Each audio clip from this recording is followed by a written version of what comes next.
নিশ্চিন্তপুর উচ্চ মাধ্যমিক বিদ্যালয়ে তালা ঝুলিয়ে বিক্ষোভ দেখায় ছাত্রছাত্রী সহ অভিভাবকদের একাংশ।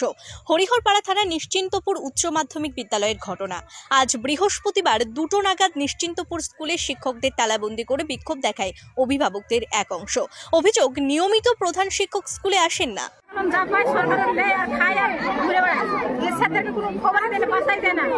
আপনার বাচ্চাকে স্কুলে পড়ে? কোন ক্লাসে? পরীক্ষার রেজাল্ট দেওয়ার কথা ছিল 23 তারিখ। 26শে ডিসেম্বর হয়ে গেলেও পড়ুয়াদের এখনো মেলেনি রেজাল্ট।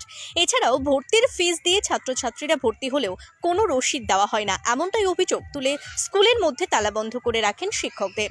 রেজাল্ট আউট হওয়ার কথা ছিল 19 থেকে 23 তারিখ। এই সময়ের মধ্যবর্তী সময়ে হেডমাস্টার মশাই সেই ব্যাপারটাকে ভেরিফাই করে তিনি রেজাল্ট দিতে পারতেন, কিন্তু এই টাইমে উনি সেই ভেরিফিকেশন করতে পারেননি এবং সেই জায়গা থেকে দাঁড়িয়ে হেডমাস্টার মশাই 23 তারিখের রেজাল্ট উনি দিতে পারলেন না এবং সেই দায়বদ্ধতা যে হেডমাস্টার মশাই এর নিজের, সেই ব্যাপারে আমরা সবাই জানি এবং গার্জেনরাও সব জানি। এই ঘটনায় ব্যাপক চাঞ্চল্য ছড়িয়ে পড়ে এলাকায়। ঘটনার খবর পেয়ে ঘটনাস্থলে পৌঁছয় হরিহরপাড়া থানার পুলিশ। স্কুলে স্কুলে গার্জেন কেন আসবে না? আমিও তো একজন গার্জেন।